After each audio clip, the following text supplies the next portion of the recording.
Ou avant Oui, cette affaire? semble effectivement, semble et pose question, Charlie Nurel vient de le dire, pose, question aux enquêteurs tout d'abord puisque, le seul témoin direct, c'est cette, jeune fille de 17 ans.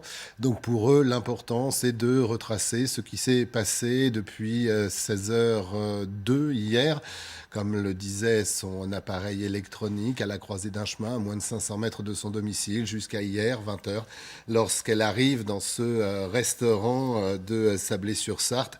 Elle a quelques ecchymoses et elle dit avoir été, enlevée.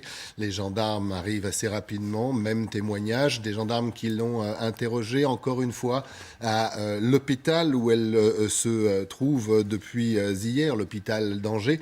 Mais des questions bien évidemment puisque, 24 heures c'est long. À 24 heures avec qui? Elle parle aux enquêteurs, elle en a parlé dès le début de 2 personnes qui l'auraient enlevée, peut-être des proches, peut-être des connaissances. Là aussi, c'est très flou, c'est très confus. Donc, assez compliqué. On sait qu'il n'y a pas eu, d'opération de gendarmerie ce matin pour, faire des perquisitions, pas d'opération non plus pour, se rendre, dans, d'éventuels lieux où elle aurait pu être séquestrée. Là aussi, c'est la question.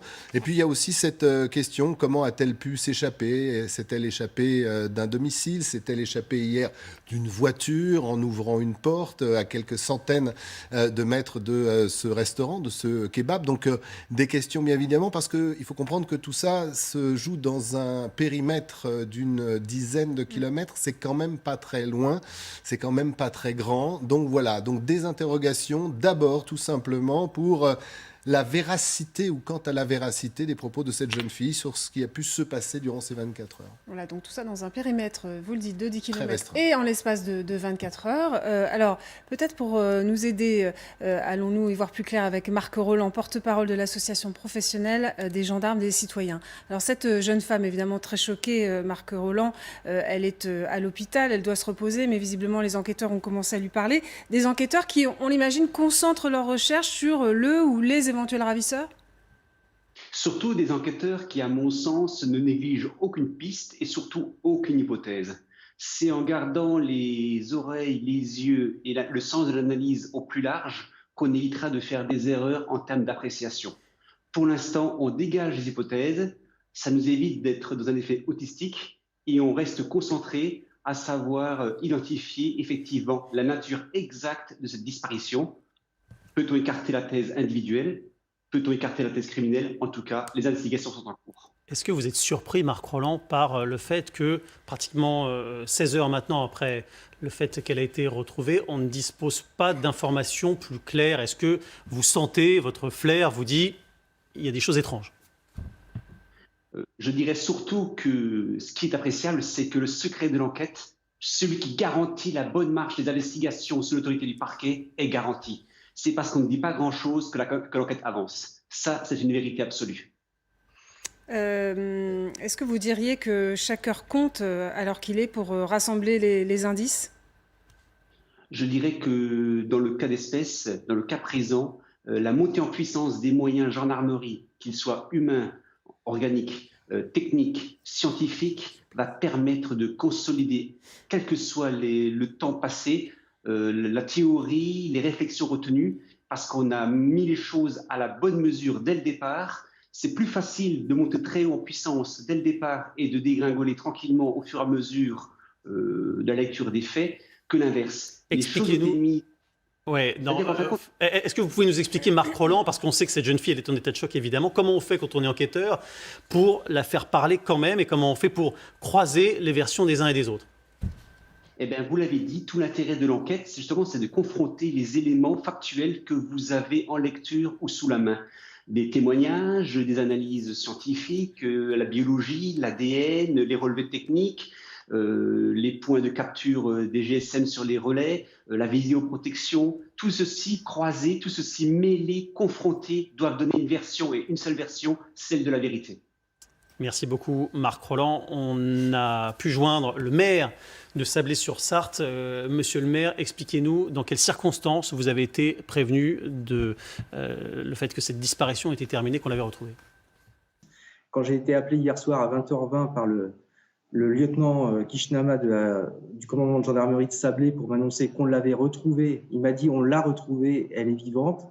Ça a été un sentiment de soulagement extrême, mais je me suis mis et on ne peut pas l'être, mais je me suis mis à la place des parents quand ils ont appris cette nouvelle, parce que je pense qu'ils ont vécu des heures terrifiantes pendant ces 24 heures. Il y a eu un déploiement, et je tiens à saluer nos gendarmes aussi, qui ont été très actifs, très réactifs. La procureure de la République a mis tous les moyens pour qu'on retrouve cette jeune fille. Je pense qu'aujourd'hui, l'enquête suit son cours. Et effectivement, on est très heureux aujourd'hui de l'avoir retrouvée vivante et qu'il puisse donner aussi des indications qui vont permettre d'arrêter cette ou ces personnes qui sont incriminées dans ce crime abject. Nicolas Ledière, cette jeune femme a été hospitalisée. Est-ce que vous savez dans quel état physique et psychologique elle se trouve? Alors, très clairement, hier soir, je ne l'ai pas vue déjà, et puis c'était pas ma place, très clairement. J'ai seulement su qu'elle était extrêmement choquée, et on le serait à moins.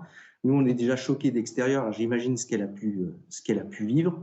Aujourd'hui, elle a été transférée. Elle est avec les médecins. Je sais que la section de recherche est également avec elle pour retrouver les éléments. Je tiens à saluer la jeune gendarme aussi de la brigade de Sablé qui a été avec elle hier soir et qui l'a rassurée et qui a essayé de comprendre et de la laisser récupérer ses esprits après ce qu'elle venait de vivre au bout de 24 heures. Est-ce que vous avez, monsieur le maire, des éléments concrets sur ce qui s'est passé? On sait qu'elle dit qu'elle a été victime de plusieurs ravisseurs. Est-ce que ce sont les mêmes retours que vous avez depuis ce matin de la part des gendarmes? Est-ce que vous avez davantage de précisions?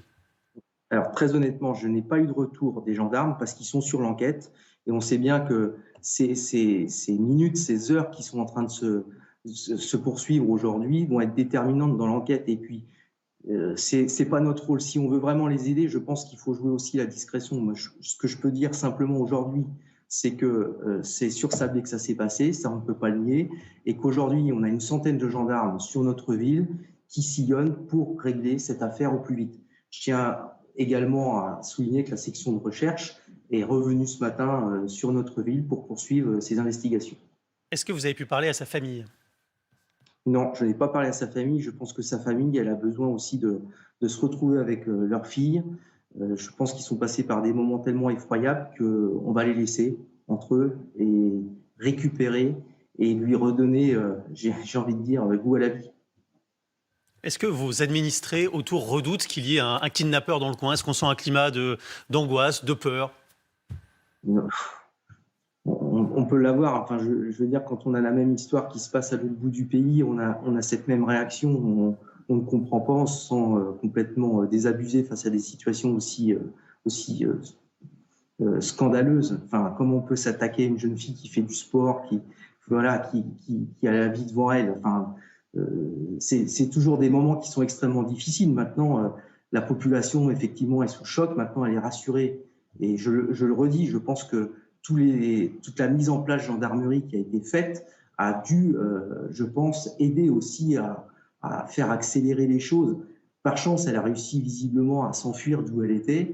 Maintenant, je pense que les choses vont s'enchaîner rapidement. Christophe Moulin, il reste 80 gendarmes mobilisés sur place, mais selon vos informations, ça se calme un peu sur le terrain. Beaucoup moins d'effervescence, effectivement, qu'hier vers 20h ou en début de soirée ou début de nuit, où les recherches étaient plutôt actives, calmes sur le terrain. Ça ne veut pas dire que les enquêteurs ne continuent pas, comme on le disait, à travailler, à vérifier. Là aussi, toutes ces informations livrées encore ce matin par cette jeune fille.